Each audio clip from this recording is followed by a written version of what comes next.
실무적으로 다 알고 중개업하는 게 불가능해요.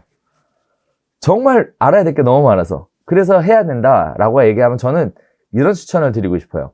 스스로 해결할 수 있는 능력을 키운다. 그게 훨씬 더 중요한 부분이다. 이런 말씀 드리고 싶고,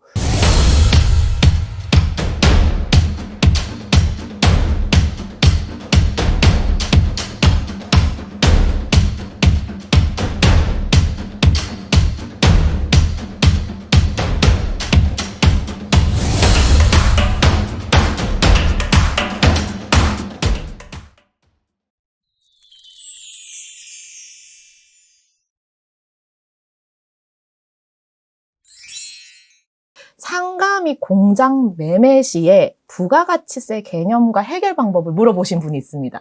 네. 자, 부가가치세 관련된 부분이 공인중개사 공부할 때는 배운 적이 없는 부분이죠. 근데 막상 중개 실무를 하다 보면 부가가치세 관련된 부분이 나오게 됩니다. 현업에서 부가가치세 관련된 부분을 처리하는 방식도 굉장히 다양하게 존재를 하는데, 일단 개념적으로 알고 계셔야 될 건 뭐냐면, 주택을 제외한 부동산 거래에 있어서 부가가치세가 발생을 하게 되죠. 부가가치세는 토지에 대한 부분은 발생하지 않고요. 건축물에 대한 부분에 대해서만 부가가치세가 발생이 됩니다. 자, 이 부분이 이제 사업자일 경우, 사업자가 아닌 경우에 따라서 또 다르게 적용이 되고요. 관련된 부분들이 굉장히 복잡하다 보니까 대부분 다 포괄량수도라는 개념으로 해서 계약서를 체결을 하고 거기에 따라 부가가치세를 주고받지 않는 형태로 많이들 진행을 하세요. 그러다 보니까 실무 입장에서 부가가치세 개념이 존재하긴 하지만 포괄량수도로 진행을 하기 때문에 사실상 부가세 문제가 불거지게 나오는 일들은 많이 존재하지는 않습니다. 그럼에도 불구하고 양도하는 사람이 사업자가 있느냐 없느냐, 양수하는 사람이 일반 과세자냐 간이 과세자냐에 따라서 부가세가 또 다르게 발생할 수 있는데요. 관련된 부분에 있어서 실무적으로 해결할 때는 통상의 경우 세무사한테 부가치세 관련된 부분을 건물 부분만 안분해서 따로 계산을 해달라고 얘기를 합니다.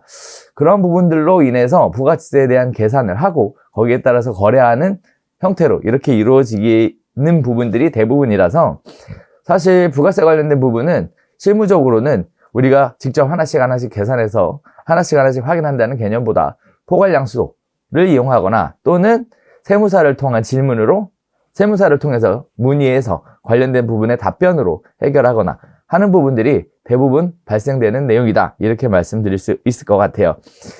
자, 그런데 제가 이 질문을 받고 나서 좀 생각을 한 게 좀 있습니다. 실무적으로 해결하는 방법에 대해서 알려드렸는데요. 사실 부가세 관련된 부분은 인터넷을 찾아보면요, 사실 많은 부분들을 확인해보고 해결해볼 수 있는 부분이 있습니다. 최근에 이슈가 되고 있는 부분이 뭐냐면, 오피스텔에 대한, 주거용 오피스텔에 대한 부가세 관련된 부분들이 계속 이슈가 되고 있죠. 최근 대법원 판례에 의하면 주거용 오피스텔을 분양을 받았음에도 불구하고 오피스텔이라는 것 자체가 주거를 목적으로 하지 않기 때문에 부가세 납부의 의무가 있다, 이렇게 판결이 났어요. 납부하는 거 세금 관련된 재산세나 보유세 관련된 부분은 주택으로 납부를 하고 있는데, 또 취득세 관련된 부분도 그렇고요. 그런데 정작 그 부가세 관련된 부분은 업무용으로 분류가 돼서 이렇게 납부하라, 이렇게 통지서가 나왔기 때문에, 판결이 나왔기 때문에 관련된 부분들이 계속 이제 여러 가지 얘기들로 이제 확대가 될 것 같은데요. 문제는 이제 대법원 판례이기 때문에 관련된 부분들이 실제 실무에 어떻게 다르게 적용될지 다양한 부분들이 지금 논의가 이루어질 것으로 보여지고 있습니다. 그런데요, 제가 오늘 또 말씀드리고 싶은 얘기는, 부동산 중개업을 하다 보면요, 실질적으로 내가 완벽하게 이해를 하고 거기에 따라서 하나씩 꼼꼼하게 체크해 나가는 게 가장 좋겠죠. 그러려면 많은 부분을 알아야 되는데 실무적으로 다 알고 중개업하는 게 불가능해요. 정말 알아야 될 게 너무 많아서. 그래서 해야 된다라고 얘기하면 저는 이런 추천을 드리고 싶어요. 스스로 해결할 수 있는 능력을 키운다. 그게 훨씬 더 중요한 부분이다, 이런 말씀 드리고 싶고, 해결하는 능력을 키우는 데 있어서 가장 좋은 건 뭐냐면 인터넷 검색을 이용하는 방법이 가장 좋습니다. 그래서 사실 상가 부가가치세 이렇게 검색을 해보시면 관련된 부분들에 대한 블로그 기사들이 쭉 있고요. 그 다음에 또 국세청에서 발간한 내용들도 쭉 있고요. 또 검색하다 보면 다양한 판례들도 이렇게 나와 있어요. 그래서 기본적인 개념을 잡는 데 있어서 검색이 제일 좋은 방법이거든요. 그래서 저는 오늘 첫 번째 질문과 관련해서는 검색을 좀 잘 활용을 해봐라. 그러면 이런 부분들에 대해 이거 어떻게 해야 되지? 고민하지 않고 많은 부분들을 사실 검색을 통해 알 수 있다. 이런 말씀을 좀 드리고 싶습니다. 공인중개사 공부할 때 배웠던 거 기억하세요, 시장님? 안 나죠? 기억 하나도 안 나죠. 그죠? 장롱면허증 되어버렸어. 그렇죠. 다른 분들도 다 비슷한 상황이에요. 우리 시험 끝나고 나면 다 잊어먹잖아요. 원래 다 그런 건 시험용으로 공부하는 거 아닙니까? 그렇죠.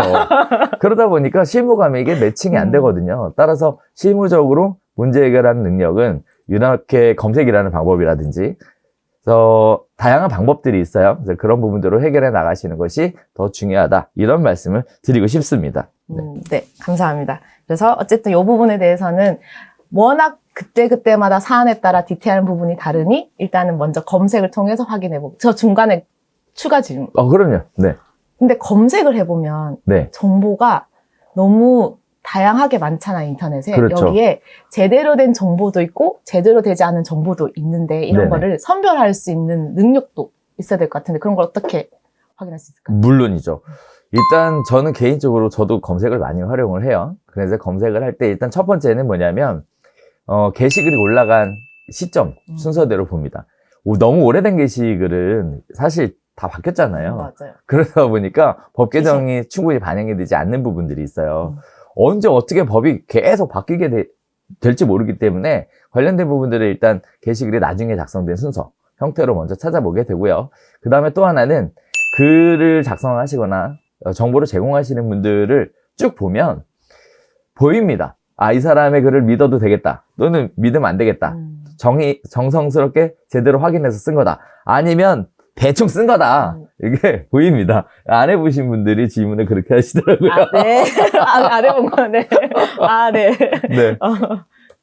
알겠습니다. 네. 그러면 질문을 좀 더 열심히, 검색 열심히 해봐. 네. 갑자기 질문 안 해본 사람이 되었어. 네. 아니, 진짜 너무 정보가 많다 보니까 맞아요. 좀 정보가 다르기도 하고, 진짜 확실히 교수님 얘기해 주신 것처럼 이제 계속적으로 뭔가 변화되는 내용이 있기 때문에 옛날 정보만 믿고 자칫 잘못했다가는 사고도 이루어질 수 있으니까 맞아요. 그런 건 좀 잘 체크해 보셔야 될 것 같습니다. 네. 많은 분들이 이제 소공으로 취업을 왜 하려고 할까요? 혼자 하기에는 걱정되고 뭔가 자신이 없어서?